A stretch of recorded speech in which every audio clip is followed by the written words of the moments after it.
S Alam গ্রুপের chairman Mohammad Saiful Alam সহ তার পরিবারের নামে থাকা ৬৮টি ব্যাংক হিসাব অবরুদ্ধ অর্থাৎ ফ্রিজ করার আদেশ দিয়েছেন ঢাকার একটি আদালত। পাশাপাশি তাদের ১৬টি সম্পত্তি জব্দ অর্থাৎ ক্রোকের আদেশ দেওয়া হয়েছে। ১৪ জানুয়ারি ঢাকা মহানগর সিনিয়র বিশেষ জজ মোহাম্মদ জাকির হোসেন গালিবের আদালত দুর্নীতি দমন কমিশন দুদকের আবেদন পরিপ্রেক্ষিতে এ আদেশ দেন। আদালত এস আলম গ্রুপের অন্য যাদের সম্পদ ক্রোক করার নির্দেশ দিয়েছেন তারা হলেন এস আলমের মা চেমনারা বেগম, ভাই মোহাম্মদ আবদুল্লাহ হাসান, ওসমান গনি, রাশেদুল আলম, শহীদুল আলম, এস আলমের ছেলে আহসানুল আলম, আশরাফুল আলম মাহির ও আসাদুল আলম, ওসমানের স্ত্রী ফারজানা বেগম এবং এস আলমের ভাই আব্দুস সামাদের স্ত্রী শাহ ফেরদানা।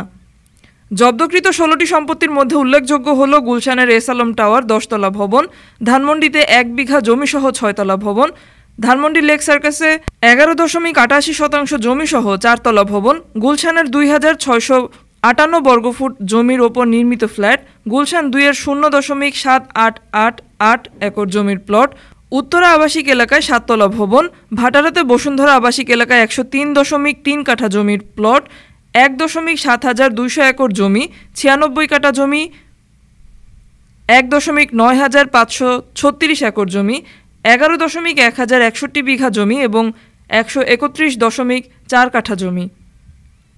ডেস্ক রিপোর্ট, আজ বার্তা, ঢাকা।